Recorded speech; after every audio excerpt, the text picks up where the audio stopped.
السلام علیکم ورحمۃ اللہ وبرکاتہ۔ میرے محترم سامعین و ناظرین، کیا آپ نے کبھی یہ سوچا ہے کہ فلسطین کی جنگ صرف ایک سرزمین کی جنگ نہیں ہے، بلکہ یہ پوری دنیا کی امت مسلمہ کے لیے اور پوری دنیا کی انسانیت کے لیے ایک امتحان اور ایک آزمائش ہے۔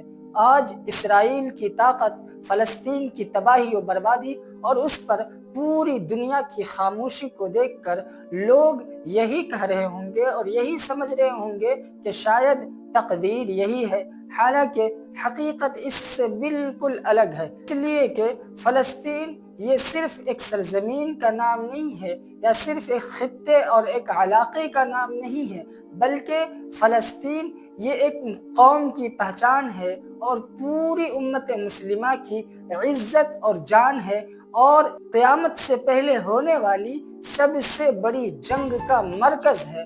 آج کی اس ویڈیو کے اندر ہم فلسطین کی ریئل کہانی کو، ریئل ہسٹری آف فلسطین کو ہم نئے انداز میں پیش کریں گے۔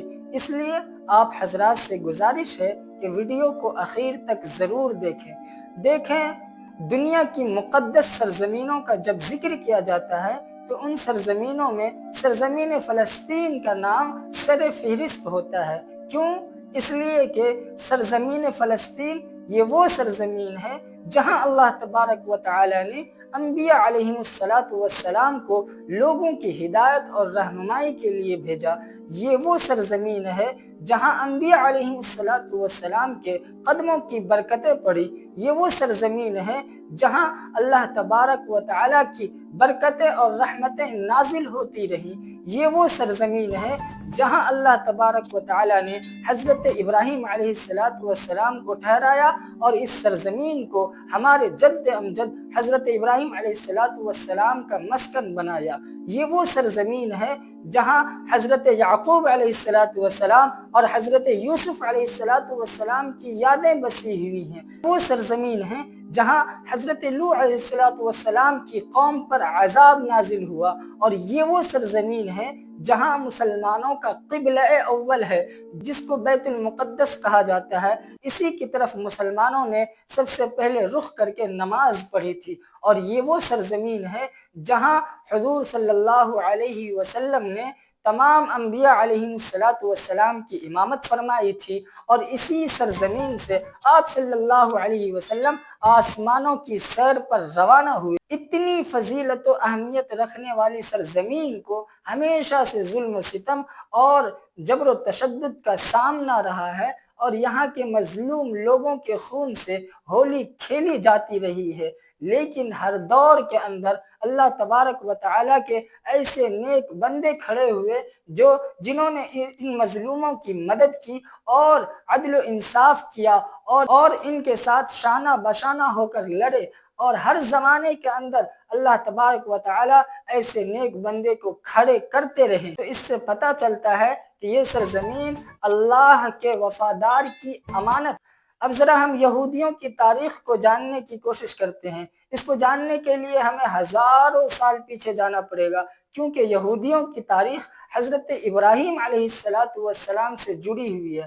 اللہ تبارک و تعالیٰ نے جب حضرت ابراہیم علیہ السلام کو امتحان اور آزمائش میں ڈالا تو حضرت ابراہیم علیہ السلام کا مسکن اللہ تبارک و تعالیٰ نے فلسطین کو بنایا۔ حضرت ابراہیم علیہ السلام کے دو بیٹے تھے، حضرت اسحاق علیہ السلام اور حضرت اسماعیل علیہ السلام۔ آگے چل کے ان دونوں بیٹوں کو اللہ تبارک و تعالیٰ نے نبوت سے سرفراز فرمایا۔ پھر حضرت اسحاق علیہ السلام کے ایک بیٹے تھے حضرت یعقوب علیہ السلام، ان کو بھی نبوت سے سرفراز کیا گیا۔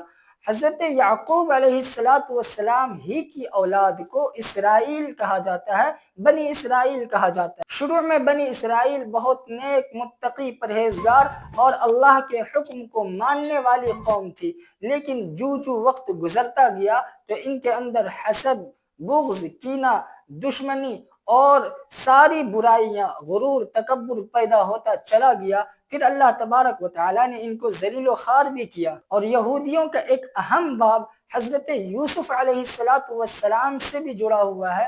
حضرت یوسف علیہ السلام کو جب ان کے بھائیوں نے دشمنی اور بغض اور حسد کی وجہ سے کنویں میں ڈال دیا تھا، پھر مصر کے بادشاہ کے خواب کی تعبیر کے ذریعے سے حضرت یوسف علیہ السلام کو بلندی نصیب ہوئی، تو حضرت یعقوب علیہ السلام اپنے تمام گھر والوں کو لے کر مصر میں چلے گئے اور وہاں جا کر بس گئے۔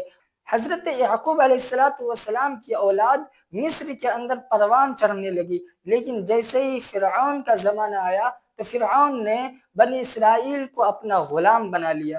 جب بنی اسرائیل کو فرعون نے غلام بنا لیا اور ان کے اوپر ظلم و ستم کرنا شروع کر دیا، تو اللہ تبارک و تعالی نے حضرت موسیٰ علیہ السلام کو بھیجا تاکہ وہ بنی اسرائیل کو فرعون کے ظلم و ستم سے نجات دلائے۔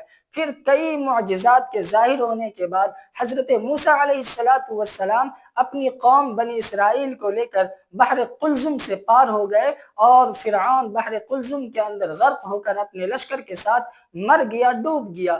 اب جب حضرت موسیٰ علیہ السلام بحر قلزم سے پار ہوئے تو حضرت موسیٰ علیہ السلام نے اپنی قوم بنی اسرائیل سے کہا کہ چلو فلسطین کے علاقے میں۔ جب حضرت موسیٰ علیہ السلام کے اس حکم کو بنی اسرائیل نے سنا تو بنی اسرائیل نے جواب دیا، یا موسیٰ ان فیہا قوما جبارین، کہ موسیٰ اس بستی کے لوگ تو بڑے طاقتور اور ظالم لوگ ہیں، وَإِنَّا لَن نَدْخُلَهَا حَتَّى يَخْرُجُوا مِنْهَا فَإِن يَخْرُجُوا مِنْهَا فَإِنَّا دَاخِلُونَ، کہ ہم اس علاقے میں ہرگز نہیں جائیں گے جب تک کہ وہ لوگ خود ہی نہ نکل جائیں۔ جب وہ لوگ خود ہی نکل جائیں گے تو پھر ہم اس علاقے میں داخل ہوں گے۔ ایسے جب تک وہ لوگ اپنے علاقے میں موجود رہیں گے تو ہم ان سے لڑ نہیں سکتے، ہمارے اندر لڑنے کی طاقت نہیں ہے کیونکہ وہ بہت طاقتور لوگ ہیں۔ تو اب اور پھر بنی اسرائیل نے حضرت موسیٰ علیہ السلام سے کہا اذهب انت وربک فقاتلا انا هاہنا قاعدون، کہ اے موسیٰ تو جا اور تیرا رب جائے، تو ہی دونوں جا کے لڑ کے علاقے کو فتح کر لے، اس کے بعد ہم جائیں گے، اس سے پہلے ہم یہیں بیٹھے ہوئے ہیں۔ تو بنی اسرائیل کی اس نافرمانی کی وجہ سے اللہ تبارک و تعالی نے بنی اسرائیل کو وادی تیہ کے اندر بھٹکاتا رہا 40 سال تک۔ اسی اسنا میں، اسی مدت کے اندر حضرت موسیٰ علیہ السلام اس دنیا سے پردہ فرما۔ بعد حضرت داؤد علیہ السلام کو مبعوث کیا گیا، پھر حضرت سلیمان علیہ السلام کو مبعوث کیا گیا، اور دنیا کی تقریباً ساری چیزوں پر حضرت سلیمان علیہ السلام کو حکمرانی دے دی اللہ تبارک و تعالیٰ نے۔ انسان، جنات، چرند، پرند، ہوا، ان ساری چیزوں پر حضرت سلیمان علیہ السلام کا کنٹرول تھا۔ ایسی حکومت اور ایسی بادشاہت نہ حضرت سلیمان علیہ السلام سے پہلے کسی کو ملی اور نہ قیامت تک ایسی بادشاہت اور ایسی حکومت کسی کو ملے گی۔ حضرت سلیمان علیہ السلام کی وفات کے بعد یہودیوں کے اندر بگاڑ پیدا ہونے لگا، یہودیوں کے اندر فتنہ و فساد پیدا ہونے لگا، اور یہودیوں کے اندر غرور، تکبر اور حسد، یہ ساری خرابیاں اور یہ ساری بیماریاں پیدا ہونے لگی۔ جب بنی اسرائیل کی سرکشی اور نافرمانی حد سے زیادہ تجاوز کر گئی تو اللہ تبارک و تعالیٰ نے ان کے اوپر ایک ظالم حکمراں کو مسلط کیا جس کا نام بخت نصر تھا۔ یہ بابل شہر کا، جو عراق اس زمانے کے اندر ہے، اس ملک کا یہ بادشاہ تھا۔